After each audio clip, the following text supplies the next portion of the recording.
bienvenue sur la chaîne. Je vous retrouve aujourd'hui pour faire le petit point lecture habituel du dimanche. Il y a pas mal de choses à voir, je vous montre la petite pile. Voici ce qui a été lu, donc nous allons bien entendu commencer.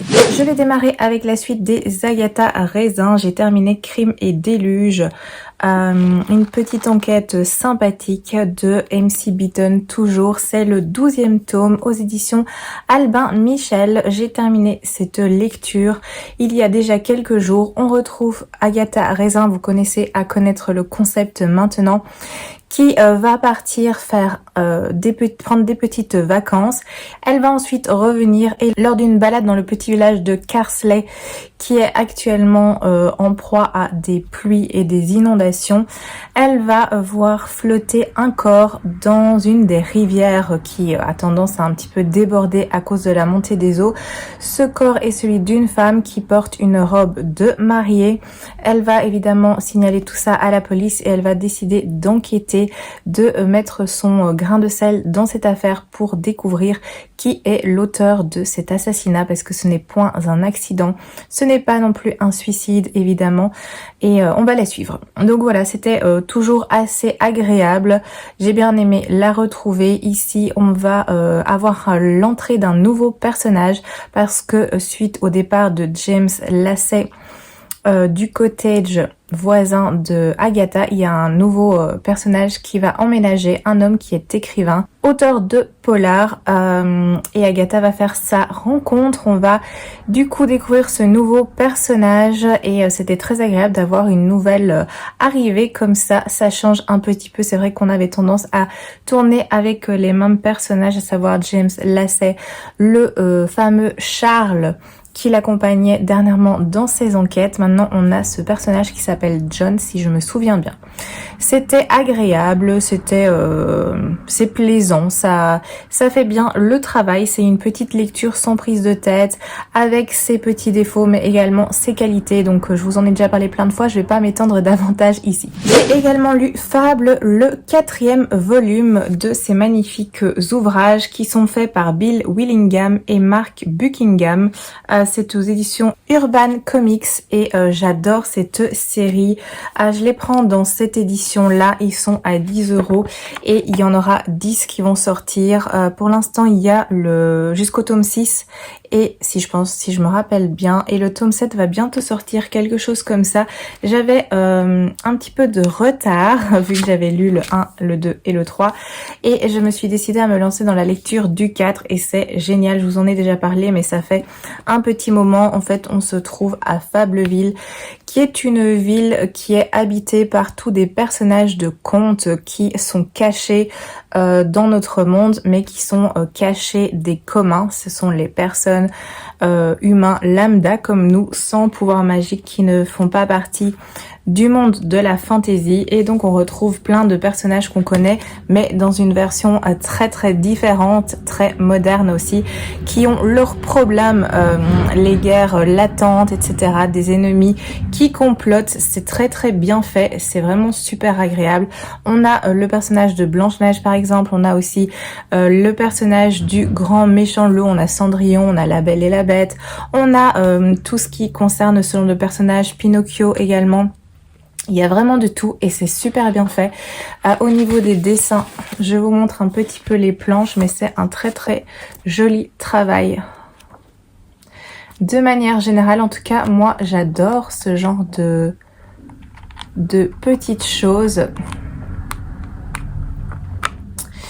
Donc voilà, ils sont épais, ils sont en couleur et franchement c'est génial cette façon de faire, et j'aime beaucoup retrouver ces personnages à chaque volume. J'ai le 5e tome dans ma palle et je pense qu'il va pas faire long feu, parce que ça m'a vraiment donné envie de poursuivre et de me relancer dans cette série, surtout que la suite est disponible. Le tome 6 est déjà sorti et le 7 va bientôt sortir, si je ne vous dis pas de bêtises, mais c'est ce qui me semblait quand j'avais été un petit peu jeter un œil. Alors attention, c'est des personnages de contes et de légendes, mais c'est pas pour ça que c'est pour des enfants, parce qu'il y a quand même beaucoup de violence. C'est il y a des guerres, il y a des combats, il y a parfois des créatures pas très sympathiques. Donc il y a quand même des choses assez sombres qui se passent. Donc c'est clairement un graphique, une bande dessinée qui est destiné à un public quand même d'un certain âge. Attention à cela. Je passe à une de mes lectures en cours. J'ai terminé Nil, le premier tome de Lynn Matson aux éditions Pocket Jeunesse que j'avais en cours depuis pas si longtemps que ça, parce que ça s'est vraiment lu très très vite. C'est une relecture parce que je l'avais déjà lu quand il était sorti il y a plus ou moins 10 ans et j'avais pas lu la suite et finalement j'ai mis la suite dans ma palle d'été. Je me suis décidée à relire le premier tome parce que je me rappelais globalement, mais je voulais vraiment avoir toutes les informations bien claires dans ma tête afin de poursuivre dans de bonnes conditions. Donc j'ai relu celui-ci, ça s'est fait très vite comme je vous l'ai dit, vraiment pas de soucis à ce niveau-là, c'est des petits chapitres courts, il y a un rythme, donc l'écriture est très fluide. Ça se lit tout seul. Alors au niveau de l'histoire, je vous fais un petit rappel. On va suivre Charlie qui se réveille sur une île complètement inconnue. Il y a quelques secondes, elle était sur un parking près de son domicile et là, elle se retrouve projetée sur une île complètement mystérieuse et inconnue. Elle va faire la rencontre de Tad et d'autres jeunes qui sont tout comme elle sur cette île, qui ont été envoyés sur cette île de la même façon qu'elle. On va lui apprendre que cette île est nommée Nil. Tad va également lui apprendre que pour pouvoir quitter l'île, il faut traverser une porte. Donc il y a des portes qui apparaissent au hasard une fois par jour sur l'île et la façon de quitter l'île, c'est de pouvoir emprunter ces portes. Et il y a aussi un délai parce qu'il faut arriver à emprunter une porte en un délai d'1 an. Parce que passé cette date d'anniversaire, eh bien, il se passe quelque chose de pas très agréable. Donc, il y a une petite tension parce que prendre ces portes, c'est pas si facile que ça non plus. Il y a pas mal de difficultés. Elles apparaissent complètement au hasard, donc il faut les trouver, il faut les chercher et il faut le faire avant le temps écoulé. Voilà pour la petite histoire. Donc, on va suivre ces jeunes qui essayent de s'échapper de cette île. C'était une lecture sans plus, c'était agréable parce que j'aime bien le concept en fait de se retrouver sur une île avec tous ces mystères qui entourent l'île et les raisons de tout cela. Donc ce côté intriguant par rapport à l'île et l'aspect aussi du compte à rebours qui est lancé, ça amène une tension qui me plaise bien.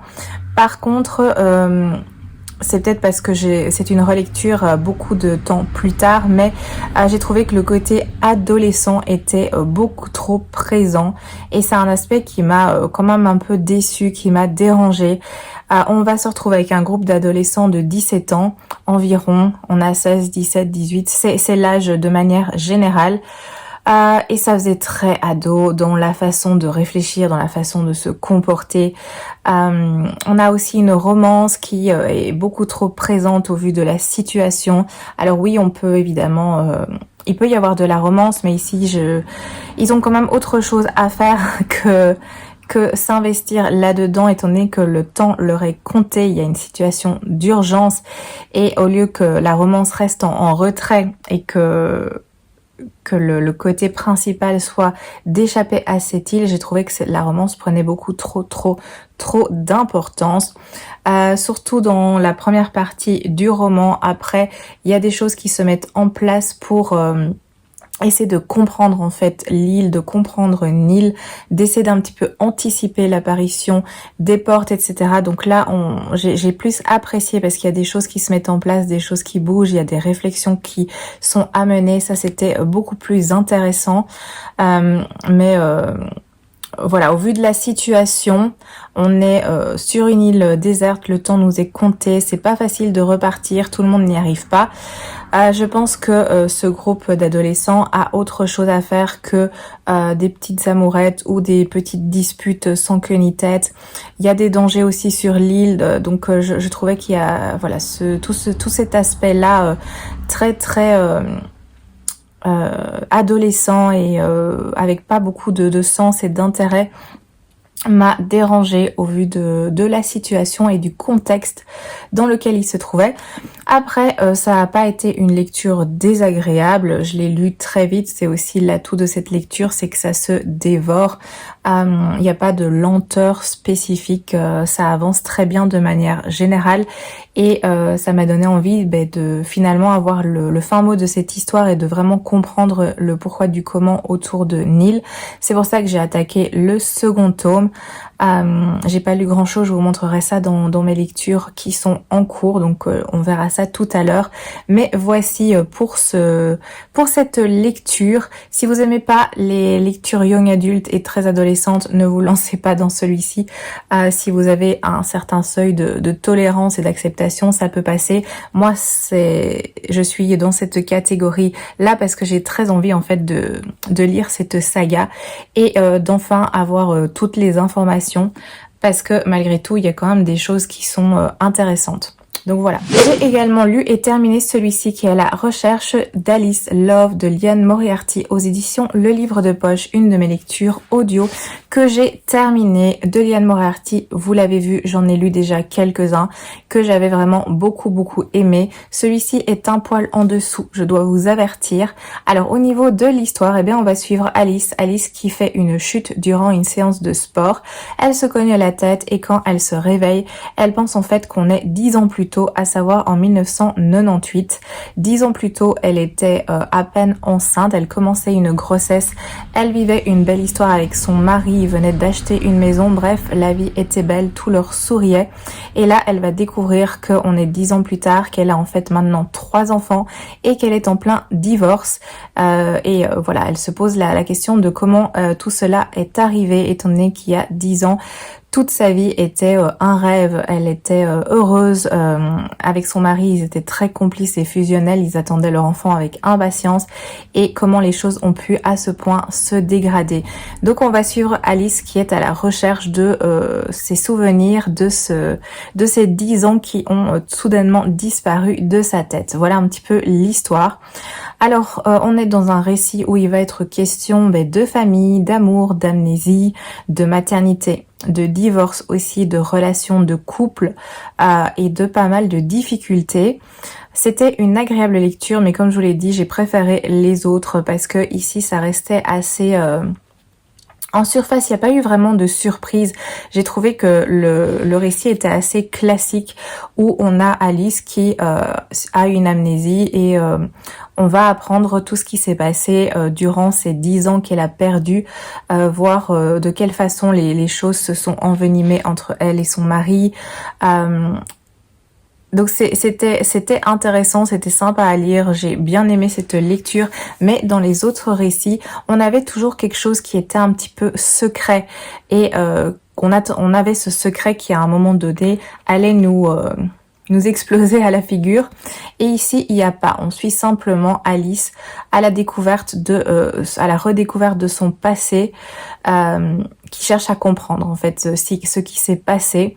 Oui, il y a des petits secrets, des petites révélations, mais c'était rien de transcendant non plus. J'ai bien aimé l'idée de l'amnésie, c'est une thématique que je trouve intéressante. J'ai trouvé aussi que le personnage d'Alice, en tout cas avant son amnésie, était un personnage très cliché. C'était un petit peu la femme au foyer et la maman parfaite. Ça ressemblait un petit peu à une photo comme ça, sans tache, l'abri de Desperate Housewife, la personne parfaite qui est sur tous les fronts, qui gère tout sans problème, avec un petit côté assez prout-prout dans un sens. Donc voilà, je trouvais que ce personnage était extrêmement cliché et c'était pas un personnage très agréable de toute évidence. Après, il y a une remise en question qui va se faire, ça j'ai trouvé très intéressant aussi. Le récit, comme je vous l'ai dit, est plaisant, j'apprécie la plume de Liane Moriarty. Malgré tout, ça s'est lu tout seul, il n'y a vraiment pas eu de problème à ce niveau-là, mais j'ai été beaucoup moins emballée par ce tome-ci que par les autres de cette autrice que j'ai déjà lu, donc ça peut arriver. J'en ai encore un autre d'elle dans ma palle. Je compte bien le découvrir et le lire parce que les autres livres m'ont plu. Ici, c'est pas une lecture mauvaise, mais en fait, je m'attendais à autre chose. Je m'attendais à ce qu'elle avait fait dans ses autres romans que j'ai pu lire et c'est pas ce que j'ai eu. Donc, c'est à ce niveau-là que j'ai été un petit peu déçue. Mais voilà, c'est une lecture tout à fait agréable et plaisante, il n'y a pas de souci à ce niveau-là. Je passe ensuite à celui-ci, ce pavé que vous avez lu que vous avez vu passer depuis un petit moment, qui est donc Récit du demi-loup, l'intégrale 1 de Chloé Chevalier aux éditions Les Moutons Électriques. Je vous montre la bête. Il est énorme. Et je l'ai terminé, donc ce livre fait partie de mon challenge 24 livres pour 2024. Ça en fait encore un en moins et un de taille. Alors cette intégrale comprend 3 volumes parce qu'on a Véridienne, on a Les Terres de l'Est et on a Fleurs au creux des ruines. Vous voyez, j'ai mis les petits... Donc ça c'est Véridienne, c'est un gros roman. On a le second qui est aussi assez épais et alors on a le dernier qui est beaucoup plus petit. Donc dans ce récit, que vous dire? Eh bien, on est au royaume du demi-loup et le royaume fait face à pas mal de difficultés. Il y a une épidémie foudroyante qui va s'abattre sur le royaume et il y a aussi une guerre qui se prépare. Donc le royaume est d'assez mauvais drap. Et on va suivre les princesses de ces royaumes, à savoir Malvan et Calvina, ainsi que leurs suivantes dans ces temps perturbés. Ça c'est pour le contexte, je vais pas aller plus loin, mais j'ai beaucoup apprécié cette intégrale, j'ai bien apprécié ce récit, malgré sa taille. Je dois vous avertir que c'est très introductif dans la première partie, donc Véridienne, c'est un livre qui est assez introductif. Le rythme globalement est assez lent. Ça prend le temps pour se mettre en place, pour nous expliquer l'univers. Mais moi ça m'a pas dérangé parce que justement une fois qu'on a bien placé les bases, après on peut avancer dans le récit. J'ai bien aimé cet univers, j'ai bien aimé cette ambiance aussi, les coutumes sont très intéressantes. On est dans un livre qui va parler de politique et d'intrigue aussi politique. Il faut le savoir, si vous aimez pas ça, ça va peut-être pas trop vous convenir, mais on est beaucoup plongé dans cette ambiance, dans cette atmosphère. Comme je vous l'ai dit, on va suivre donc les 2 princesses et les suivantes de ces princesses, à savoir 5 personnes qui vont en fait nous raconter l'histoire. C'est principalement par les voix de ces 5 personnages qu'on va découvrir le récit. On a aussi la présence d'une petite correspondance qui va se glisser entre les chapitres qui était très agréable. Le récit se passe vraiment sur une très longue période, donc c'est agréable aussi de suivre comme ça les personnages depuis l'enfance qui vont grandir jusqu'à devenir adultes. J'ai bien apprécié, mais sachez-le, du coup ça couvre une longue période, plusieurs dizaines d'années. Mais moi j'ai bien aimé, c'était très sympa malgré son épaisseur, malgré un rythme assez lent. Il se passe pas non plus des tonnes de choses, mais c'est bien fait. Moi j'ai bien aimé cette ambiance, j'ai bien aimé ce récit, j'ai bien aimé suivre ces personnages. Il se passe beaucoup de choses aussi au niveau des personnages, de leur évolution, de leurs relations, etc. On va apprendre des petits secrets aussi. Il y a cette guerre latente qui est présente, c'était très bien fait. Moi j'ai beaucoup aimé le style de cet ouvrage, j'ai passé un bon moment avec ce récit et bien entendu je lirai la suite que je n'ai pas encore en ma possession, mais je la mettrai bien sur une de mes petites wishlist. Peut-être que je le demanderai pour Noël pour pouvoir continuer et découvrir la suite des aventures de ces personnages, ces 2 princesses, les suivantes. On a également 1 ou 2 personnages autour, bien entendu, mais principalement ces 5 personnages là. Donc voici pour celui-là. Et dernière chose que j'ai lu, c'est celui-ci et c'est un coup de cœur. J'ai adoré Une belle vie de Virginie Grimaldi aux éditions Le Livre de Poche. Sans surprise parce que les livres de Virginie Grimaldi, je les attends avec impatience. J'attends qu'ils sortent en poche et en général, je me rue dessus et c'est toujours des très très bonnes lectures. D'ailleurs, voyez le nombre de petits post-it, de petits marque-pages. Enfin, c'est pas des marque-pages, mais vous voyez ce que je veux dire, que j'ai mis. Il y en a il y en a une belle quantité. C'est pour des moments qui m'ont fait rire, c'est pour des moments qui m'ont touché, c'est pour des moments qui m'ont ému. C'est voilà, c'est pour des choses qui m'ont parlé de manière générale. J'ai pas de code couleur pour mes petits signets. C'est dès qu'il y a quelque chose qui me frappe, hop, j'annote. Et là, vous voyez, il y en a plein. C'est un livre, ils font environ 350 pages, je pense, 370 pages. Et je l'ai dévoré, je l'ai terminé assez tard un soir parce que je voulais absolument le finir. Je pouvais pas le lâcher, je devais avoir le fin mot de cette histoire. Et c'était génial, c'était incroyable. Donc pour le petit résumé, on va suivre en fait deux sœurs, Agathe et Emma. Ça fait 5 ans qu'elles se sont plus vraiment parlé, 5 ans de silence, et on a Emma qui va donner rendez-vous à Agathe à la maison de leur grand-mère, la maison de leur enfance, la maison de leurs vacances. Donc beaucoup de souvenirs tournent autour de cette maison. Elle lui donne rendez-vous parce que cette grand-mère, leur grand-mère adorée, est décédée dernièrement. Et du coup, elles vont avoir une semaine pour vider les lieux et aussi rattraper le temps perdu. Voilà pour le petit résumé. Je vais pas en dire davantage parce que c'est pas non plus indispensable, mais en gros, c'est ces deux sœurs qui vont se retrouver après une longue période de silence. Et comme je vous l'ai dit, c'était un coup de cœur. J'ai adoré cette histoire. Alors c'est vrai que peut-être que moi ça m'a touchée un peu plus parce que j'ai une sœur. Après on n'a pas du tout la même relation. Mais malgré tout il y a des petits rappels qui se sont faits. Et du coup voilà, c'est dans certaines situations je pouvais plus ressentir les choses. Moi avec ma sœur, enfin j'ai de la chance, mais on a une excellente relation, c'est même plus que ça. Ma sœur c'est quelqu'un de très très important dans ma vie. Donc ici par exemple, ne plus voir ni parler à ma sœur pendant 5 ans, c'est absolument impossible. On ne s'est jamais disputé, à part les petites disputes quand on est enfant, mais on n'a jamais eu de problème à ce niveau-là. On a toujours été très proches et on a une relation vraiment incroyable et voilà, elle est très très importante dans ma vie, je ne pourrais pas m'en passer. Donc c'est pas la même situation, mais il y a quand même des petits parallèles et des choses qui parlent, qui font écho à des situations personnelles. C'est peut-être pour ça aussi que ça m'a fort touchée et que j'ai eu ce coup de cœur pour ce récit. Après, c'est pas la première fois non plus que j'ai un coup de cœur pour les romans de Virginie Grimaldi. On a des thématiques qui sont assez compliquées parce que ça va pas être tout rose.